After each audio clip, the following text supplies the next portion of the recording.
Hey everyone, this is Josh from before. I'm here with McFarlane Toys DC Multiverse, Batfleck, and Batcycle from The Flash movie wave. These were sent over by our friends at McFarlane Toys to review. This will be pretty interesting to take a look at. The costume design from the movie at first glance seems very over designed and unusual, but the more I look at it, the more I feel like this might actually be kind of a sleeper figure. I think it's got potential. Looking at the boxes, of course, these are starting to show up in stores. They're shipping from all sorts of places. Let's get them out. All right, we'll get them out of the box. Let's get to the elephant in the room. He don't look like Ben Affleck, right? But the way I hear it, they didn't get Affleck's likeness right. Maybe Ben's just over it. I don't know. So if we take away the fact that it don't look like Ben, pretty good looking head sculpt. The skin tone is awfully pale, but I kind of dig the look of it. This guy's a little all over the place though. The cowl up top here, the head, very satin looking. You come down here, it's a little more glossy, plasticky looking, and not a lot of color variation, which is too bad because there's a lot of really cool details in the sculpt. And, you know, just straps overlapping into the pieces of the armor. It's actually kind of fun. Like, fortunately, spots like here have a little bit of paint to bring those straps out. Then you move over to some of these other spots where it's all just big color block. Not bringing out the great details. So if you're a custom painter, go nuts, and you probably make this guy look pretty amazing. As it is, he just feels a little plasticky. Really great movement though. These shoulders have tons of range. Got nice shrug and everything. Really love to see that. So he's got this, he's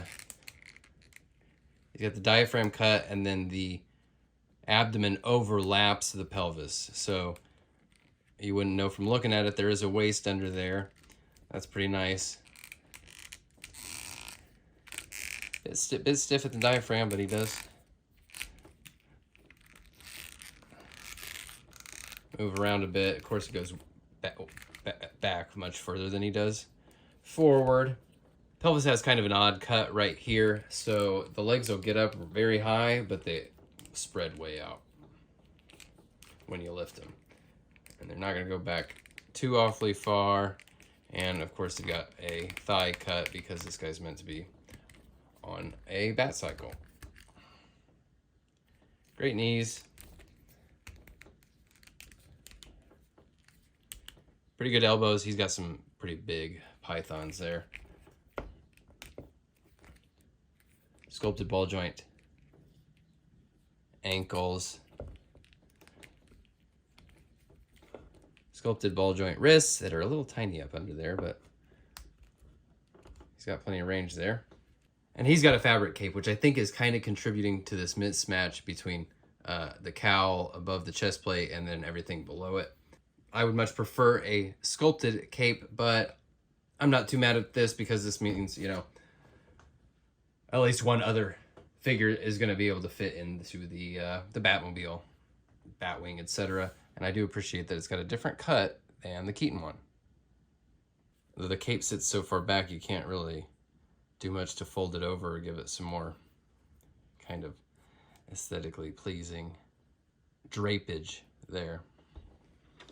It comes with 2 fists, a welcome addition. Nice to have some extra hand options there. I'll take it. Pop off like so. Pop back on. You get the picture. Now let's move over to the Batcycle. This is a massive Batcycle. Big, chunky monster, huge tires. I love that it stands up on its own. It doesn't need one of those stands to balance. This thing is basically a jet engine on wheels. You can see this big engine sitting there. Pretty memorable design, you know, with the, you can see through the rim of this big fat tire. The front is doubled up tires, big cannons on the side. Looks pretty nice. I'm glad they put some weathering on there. It does help because you can see the back part of there. There's just no extra paint at all. You can tell it's kind of that brittle plastic. I don't know what it is about this lower grade plastic, but like you can tell just by looking at it that it's this kind of cheaper hollow stuff. You know what I mean? Like before you even get it in your hand, you're like, oh, that's like low grade plastic. But it does look pretty damn cool, I gotta admit. So let's get this dude on here. All right, he was a little bit of a pain to get on here. His hands are very stiff. So to get those wrapped around the handlebar took a little bit of effort. And then this might be the first time that Batcycle riding figure really did need the thigh cuts. Normally, you can get the guy sitting on there, and the natural thigh rotation coming in at the hip is enough to do it. This time, that thigh cut did come in handy. The way his legs kind of have to bow out to straddle that fat seat. Looks pretty tough riding it. Yeah, that's pretty damn cool. It doesn't really live in the kind of sweet spot of like my personal taste. A little too over designed, you know, with all the armor and stuff. A little too militarized. I like my stuff to look a little wackier, a little, you know, comic booky, silly bat stuff. But this is pretty badass. You can, of course, put other figures on there. It's going to be tough to find another good match. It requires very long legs to get over this wide seat, and the handlebars of the bike are very thick around. So getting somebody's hand wrapped around that can be kind of tricky.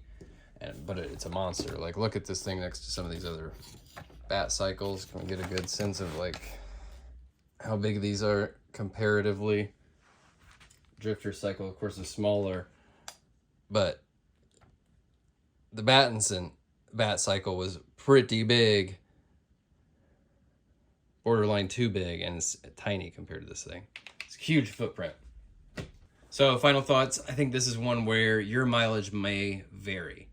I'm not huge on Snyderverse, Batfleck's just kind of whatever for me, so I don't really need this dude in that regard. But it's a pretty interesting design and a pretty fun figure and a very, very cool Batcycle. And that actually, you know, now that I'm looking at this, the way that the cowl looks and these legs here, and the fact that you don't have a big sculpted cape on there to worry about taking off. This might be an interesting base for a Nightmare Batfleck. Could be interesting. This would be one where you have to decide for yourself, though, whether it suits your taste or not. That's all I got for this dude. More reviews of figures from the Flash movie coming very soon. Thanks again, McFarlane Toys, for sending this over to review. I'll see you next time. Thanks for watching. Bye.